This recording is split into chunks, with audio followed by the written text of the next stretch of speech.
We want to match vectors p, q, r, s, and t, given here on the left, with one of the combinations of vector u and vector v from the graph. So we'll be matching a, b, c, d, and e with these 5 vectors. Looking at the graph, notice how here's vector u and here's vector v.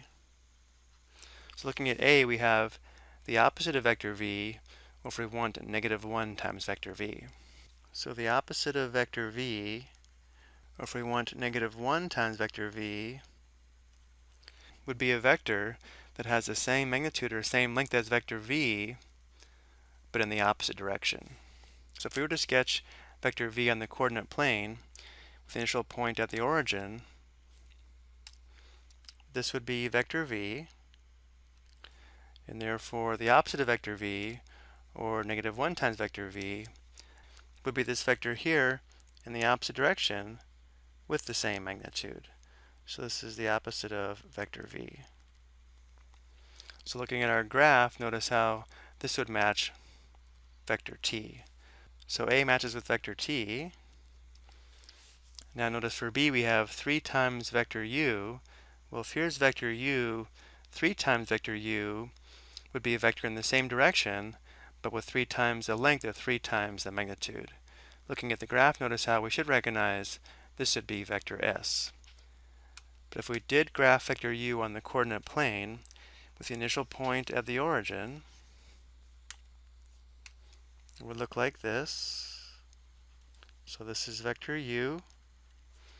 So again, 3 times vector u would be a vector in the same direction with 3 times the magnitude, which would look like this. So the green vector here is 3 times vector u, which again matches vector s. So vector s would be b. Next we have vector u plus vector v. So looking at the graph, notice how here's vector u. If we place the initial point of vector v at the terminal point of vector u, as we see here, the resultant vector, or the sum, is the vector with the initial point at the initial point of vector u and terminal point at the terminal point of vector v, which is vector q. So vector u plus vector v would be vector q, and therefore q is c. And again, if we sketch this on the coordinate plane, we would first sketch vector u here, and then again we'd place the initial point of vector v at the terminal point of vector u, which would look like this, and the resultant vector, or the sum, would be this vector here. The vector with the initial point at the initial point of vector u and the terminal point at the terminal point of vector v.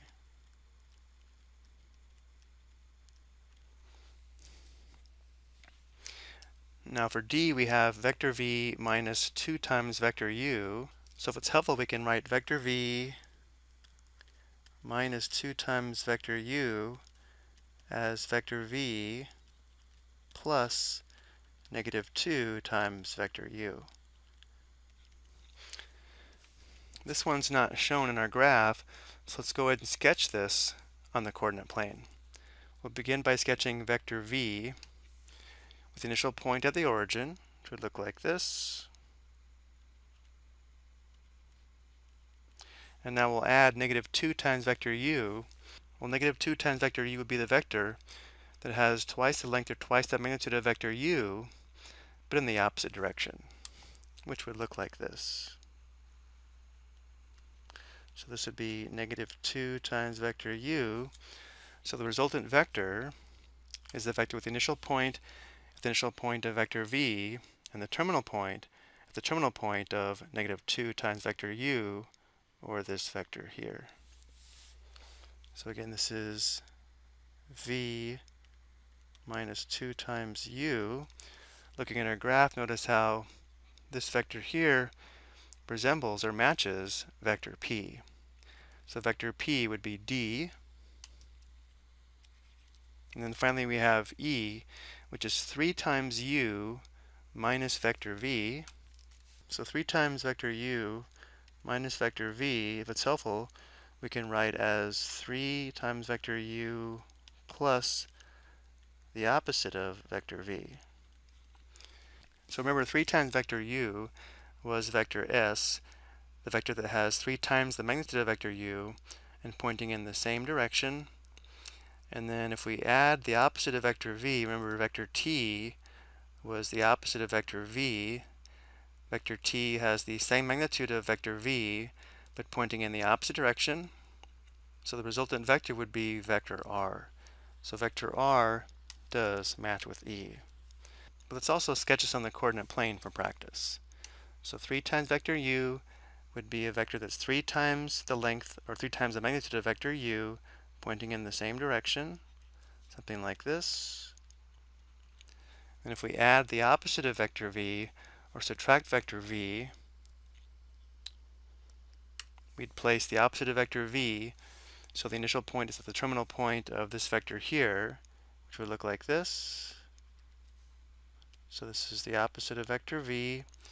So the resultant vector, again, is the vector with the initial point at the initial point of 3 times vector u, and a terminal point at the terminal point of the opposite of vector v.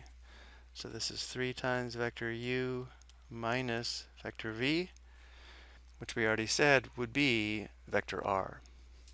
I hope you found this helpful.